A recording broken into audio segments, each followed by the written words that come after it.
नमस्कार। मैं रमेश चंद्र भारद्वाज, सामाजिक कार्यकर्ता धारतक क्षेत्र चोरठा से। ये वीडियो मेरा केंद्रीय मंत्री और हमारे सांसद श्री अनुराग ठाकुर जी के लिए है तथा इस क्षेत्र के लोगों के लिए। अ, जैसे आपको मालूम है कि अभी हाल ही में अनुराग ठाकुर जी इस क्षेत्र के दौरे पर आए थे, तो मैंने उनसे भेंट की थी और मैंने उन्हें इस क्षेत्र की सारी समस्याएं, सुंदौल से लेकर सरका घाट तक की और बल्कि उसके आगे की भी सभी समस्याओं और मांगों की सूची बनाकर, जिसमें तकरीबन 95 लोगों की समस्याएं और मांगे हैं, उसकी लिस्ट बना करके मैंने उनको सौंपी है। जिसकी उन्होंने प्रशंसा भी की है कि उन्होंने बोला है कि भाई आपने बहुत अच्छा काम किया है, तो मेरे काम को एप्रिशिएट करने के लिए बहुत बहुत धन्यवाद। इस सूची में जो मांगे मैंने उसमें रखी हुई हैं और समस्या जिनमें रखी हुई हैं, वो मांगे सिर्फ मेरी तरफ से नहीं है। इसमें आप में से बहुत से लोगों की मांगे भी हैं, जिसमें कि उदाहरण के लिए ज्येष्ठ एवं वरिष्ठ नागरिक परिषद सरकाघाट और ज्येष्ठ एवं वरिष्ठ नागरिक संस्था चोरठा। इसके अलावा हमारे जितने वेटरन्स हैं, भूतपूर्व सैनिक हैं, बाकी सोशल मीडिया पे जो लोगों की मांगे रहती हैं, मीडिया में जो छपती रहती हैं, उन सभी मांगों की मैंने एक लिस्ट बना करके उनको दी गई है। इन मांगों में उदाहरण के लिए जैसे टीरा में एक डिग्री कॉलेज खोलना और टीरा में ही एक नेशनलाइज्ड बैंक खोलना, टीरा में कैंटीन खोलना, और वाह देवी में CGHS का पॉली क्लिनिक खोलना, फिर चौथा या इस क्षेत्र में कोई मेडिकल कॉलेज या कोई अन्य संस्थान खोलना। उसके बाद चौथा के हॉस्पिटल में डॉक्टरों की तैनाती करना, चौथा मार्केट से चौथा हॉस्पिटल तथा टेल्ला तक की सड़क को पक्का करना। सरका घाट में बसों की समस्या है, सरका घाट में अतिरिक्त बसें प्रोवाइड करना ताकि इस क्षेत्र के लोगों को बसों की सुविधा मिले। इसके साथ ही जाओ में जो एयरपोर्ट का मुद्दा है वो भी ज़ोरों पर है, सबकी मांग है, तो वो भी मैंने उस सूची में रखा हुआ है। हालांकि जाओ को उन्होंने इंडस्ट्रियल एरिया घोषित किया है, तो इसके लिए हम सब उनका धन्यवाद करते हैं। लेकिन खाली जाओ को इंडस्ट्रियल एरिया घोषित करने से काम नहीं चलेगा। जब तक ये जाहू रेलवे लाइन और अन्य सुविधाओं से, जैसे मेरा एक सपना है कि सरका घाट से जाओ तक मेट्रो भी चले, और पंचकर्मा सेंटर भी वहाँ कहीं खुले, जो कि हमारे पतंजलि योगपीठ के जो अधिकारी हैं, जैसे श्री हाकमचंद पठानिया जी, नेकराम शास्त्री जी, इन सब की मांग भी है कि इस के क्षेत्र के लिए कोई पंचकर्मा सेंटर भी उपलब्ध होना चाहिए ताकि लोगों को इस मर्म चिकित्सा का लाभ मिले। ये सब मांगे मैंने उसमें रखी हैं। अब इसके अलावा मैंने वादे भी बस स्टैंड का मॉडर्नाइजेशन भी करने की मांग की है, क्योंकि वहाँ देवी दो डिस्ट्रिक्टों को कवर करता है और एक ऐतिहासिक स्थल भी है, तो यहाँ पर आधुनिकीकरण करना बहुत ज़रूरी है बस अड्डे का। इसके साथ ही मैंने अपना चोरठा से सरका घाट तक बायां पपड़ू की जो सड़क है, अगर संभव हो तो इसको बीच बीच में इसकी पास देने के लिए कम से कम हर 3 किलोमीटर की दूरी पर पास देने की जगह बनाई जानी चाहिए, ताकि दूसरी तरफ से आ रही बसों को पास देने में परिचालकों को असुविधा ना हो।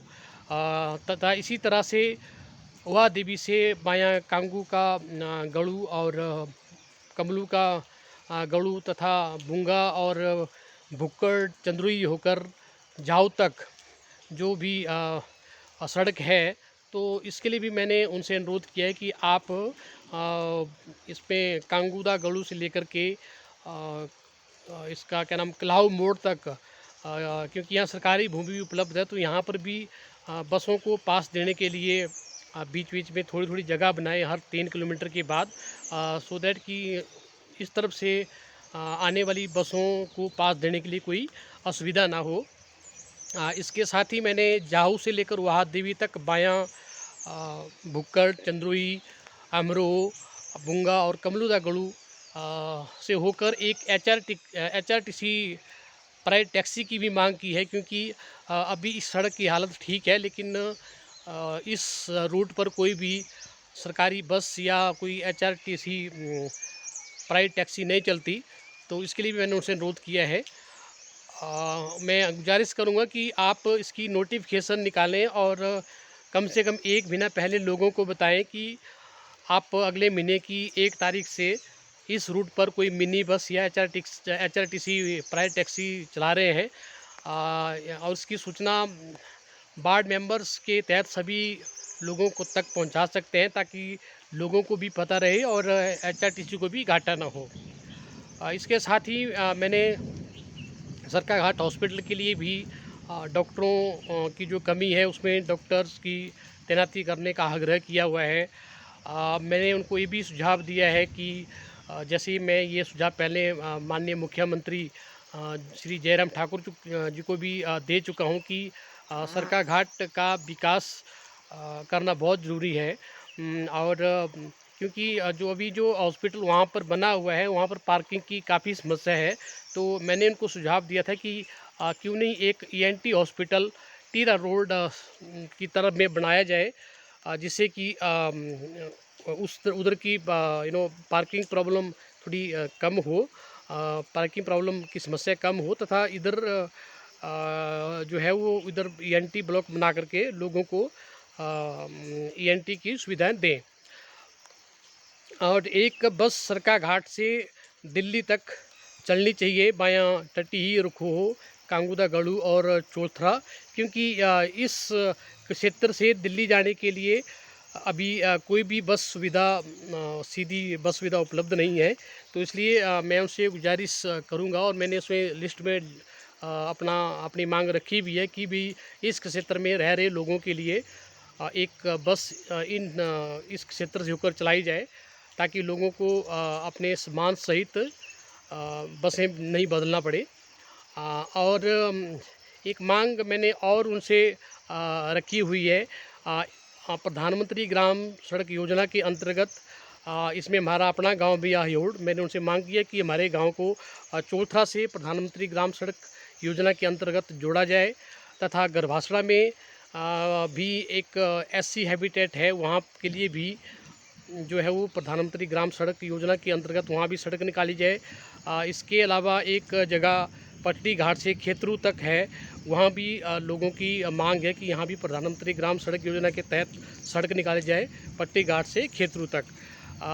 इसके अलावा कुछ एक लोग हैं जो अभी भी पक्के घरों में ना रहकर कच्चे घरों में रह रहे हैं, तो मैंने उनसे मांग की है कि भाई वो सभी पंचायतों का डाटा लें, और जैसे कि सरौन पंचायत है, चाहे चौथरा पंचायत है, तो इनसे वो डाटा कलेक्ट करें कि भाई अभी भी कौन कौन से लोग जो कच्चे घरों में रह रहे हैं, और उनको पक्का घर मुहैया कराएं जल्दी से जल्दी, क्योंकि कुछ घर ऐसे हैं वो ढहने की कगार पे हैं, तो अगर वो घर ढह जाते हैं तो वहाँ कोई भी हादसा हो सकता है। तो इस कड़ी में मैंने एक श्री बंसीराम, जिनका घर गरभासड़ा में है, पटड़ी घाट साइड में ही, वो भी कच्चे घर में रहते हैं, तो उनके लिए भी मैंने पक्के घर की मांग की है। तथा एक सड़क और है जिसमें भी प्रधानमंत्री ग्राम सड़क योजना के अंतर्गत उसकी रिपेयर होनी है। कोई 15-20 साल से उस सड़क की कोई रिपेयर नहीं हो रही है। उस सड़क के ऊपर गाड़ियाँ चलाना मुश्किल हो रहा है। उस सड़क का नाम है मतेड़ी से उसका मैं सॉरी नाम भूल गया। मतेड़ी में है वो सड़क, तो उसके लिए भी मैंने उनको बोला हुआ कि इसकी भी मेंटेनेंस और रिपेयर की जाए, ताकि इस मार्ग पर आसानी से गाड़ियाँ चलाई जा सके। इसके अलावा मैंने उनसे जो बच्चों को जो जो हमारे बच्चे प्राइवेट सेक्टर में काम करते हैं उनके लिए मैंने एक बेहतर पॉलिसी बनाने की मांग की है, क्योंकि प्राइवेट सेक्टर का एक अपना अलग ही महत्व है। तो मैं चाहता हूं कि जो भी हमारे बच्चे प्राइवेट सेक्टर में काम करते हैं या कर चुके हैं या करेंगे, उनके लिए एक बेहतर पॉलिसी होनी चाहिए और एक बुढ़ापा पेंशन विद रीजनेबल अमाउंट उनको भी मिलनी चाहिए। इसके साथ ही मैंने उनको ये भी अवगत कराया है कि भाई काम के 8 घंटे ही बहुत है, तो जो न्यू लेबर कोड है 12 घंटे का वो एक्सेप्टेबल नहीं है।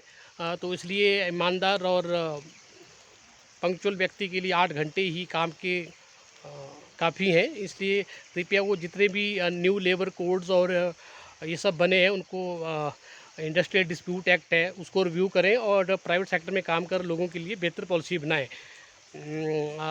मैंने उनको ये भी सुझाव दिया और फिर से दे रहा हूँ कि जो भी हमारे जो बिजनेसमैन हैं, वो चाहे अदानी, अंबानी, चाहे टाटा बिरला, कोई भी है, इनको डोर स्टेप सर्विसेज देना बहुत ज़रूरी है, क्योंकि इनके पास समय की कमी रहती है और मैं चाहूँगा कि सरकार उनको तमाम सुविधाएं डोर स्टेप दें।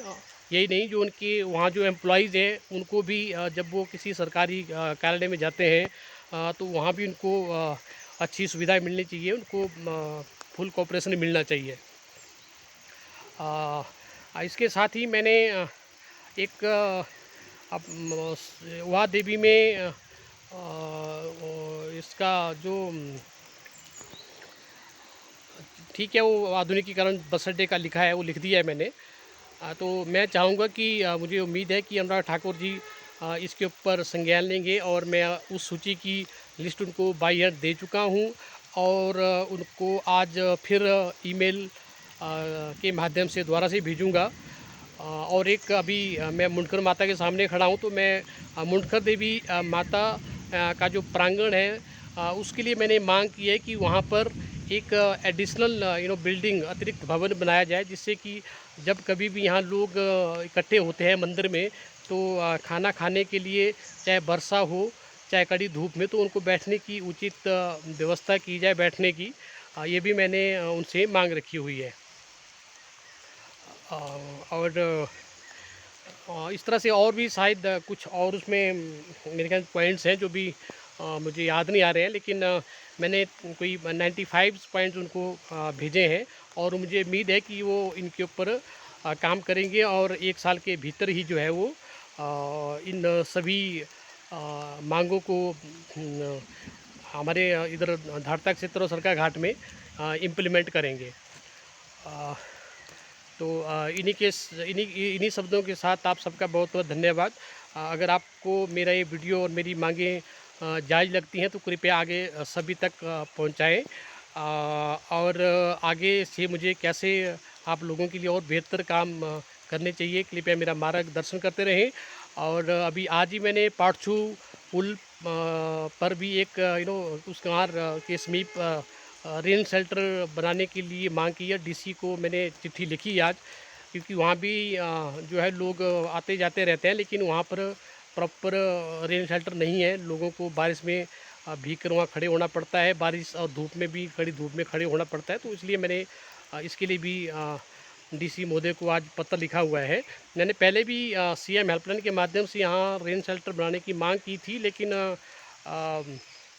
उसे अमली जामा नहीं पहनाया गया, क्योंकि बोला गया कि यहाँ राष्ट्रीय उच्च मार्ग का निर्माण चल रहा है, इसलिए अभी यहाँ अगर बना देते हैं तो समय की इसकी पैसे की बर्बादी होगी। तो फिर मैंने उनको सुझाव दिया था कि भी देखिए, रेन शेल्टर तो सड़क के बीचों बीच तो बढ़ना नहीं है, सड़क के किनारे पर ही बढ़ना है। तो आप इसको डिसमेंटल और रीअसेंबल की टेक्नोलॉजी अपना करके बना दीजिए, उसके बाद इसको जहाँ भी शिफ्ट करना पड़े वहाँ कर दीजिए। तो इसके लिए मैंने आज फिर डीसी महोदय को पत्र लिख करके रिक्वेस्ट भेजी है कि वो जल्द से जल्द इस जगह पे रेन शेल्टर बनाएं। इन्हीं शब्दों के साथ धन्यवाद। मेरा मोबाइल नंबर है 7018541370 और मेरे फेसबुक ग्रुप का नाम है रमेश का India, my individual contribution for the growth of India. Thank you very much, have a nice day.